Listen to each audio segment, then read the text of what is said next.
Shabbat Shalom, everybody. Shabbat Shalom. In our homiletics class, that's a big word for learning how to write sermons or divrei Torah. It's probably similar in other religious traditions, but there's an expression when we give sermons. We're supposed to comfort those who are conflicted, and at the same time, we're supposed to conflict those who are comfortable. It's a strange paradox when we think about it. For the past 6 months especially, I've endeavored to make our sermons, our teachings, positive.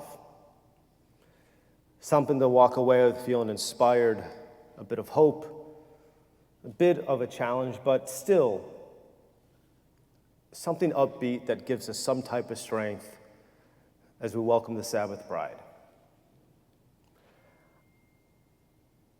I never want to be disingenuous. I don't want to be an aloof. But it's like a broken record. And a side joke, when I ask my B'nai Mitzvah students if they know what a CD is, it's the same thing when people ask me if I know what a record player is. But it is a bit of a broken record each week. I think for the first time in our contemporary Jewish lives, we understand what it means to wear two hats. And I'm going to get into the number two in a moment. Two hats. We have our regular day lives, our occupations, our volunteer work, going out with friends, and then at the other hand, we have the challenges of the human condition. For those who just experienced a loss, for those who remembered a yard site, for those who are going through surgery. That's the first hat. And the second half, as Jews, it's our current state of the world. And as much as I wanted each oration, each Friday night, to be as lifting as humanly possible, sometimes it seems, is it disingenuous? Is it honest? I don't know. And I remember once hearing a sermon by Rabbi Wright that the purpose of a rabbi is to speak from one's heart. And each week for us as Jews, as we're wearing these multiple hats, it's another news story. We know this fall, we're expecting a barrage of protests, a barrage of tents once again that we saw this May regarding Jewish students. We saw a logical and reasonable judge in Los Angeles issue a ruling against UCLA, where my wife went to residency, saying UCLA failed to protect the religious rights of Jewish students. But on the next day, UCLA filed an appeal against that ruling. We saw the grotesque, horrible display of a Harris campaign event a couple days ago in New York City, where a pro-Hamas mob sent off smoke bombs demanding to speak to her staff. And yesterday, in Berlin, about 10 German police officers were protecting an individual who was protesting the release of the hostages.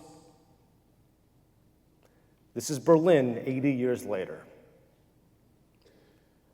So to my congregation, I don't want us to think that each Friday night gets to be an escape from our realities. That's the honesty. I wish I had the perfect prescription to make this go away. I think all of us would take that pill immediately. But from now on, especially when we get to Yontif, which will be challenging, I want us to go Torah heavy. I shall explain. Whenever we face the worst of our lives,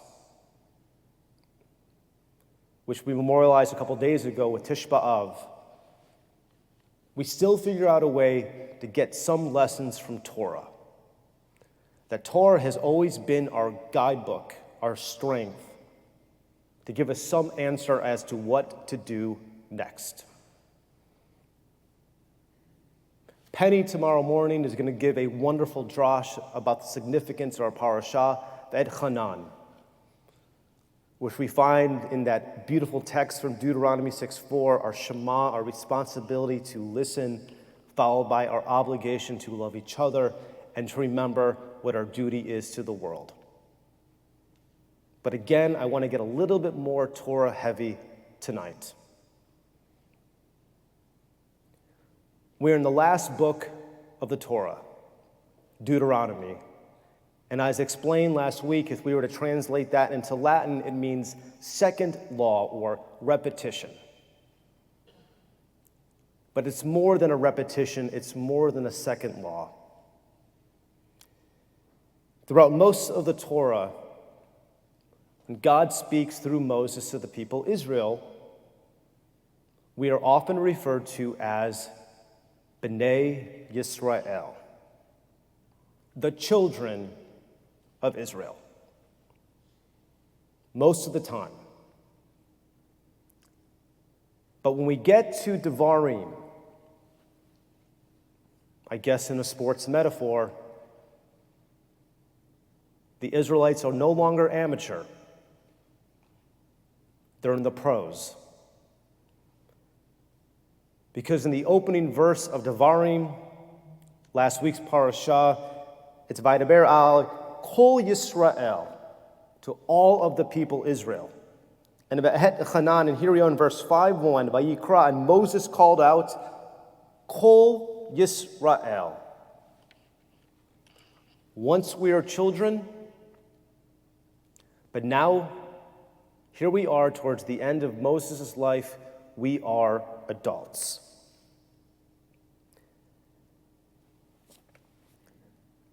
And remember, earlier I said we're going to talk about wearing two hats because we get the repetition of the Ten Commandments. We heard them a few books back in Exodus 28, I believe. And now we're reminded once again in this verse. Shomer, safeguard the Sabbath and sanctify it. Back in Exodus, we didn't protect the Sabbath. We were obligated to remember the Sabbath. And for those who are wondering, we have two Shabbat candlesticks to remember and to protect. But I want to give a beautiful, mystical explanation by our rabbis. Our rabbis tell us that God said both Shamor v'Zachor, to protect and to remember, in a single utterance, meaning that they were just as important as the Sabbath commandment. But we continue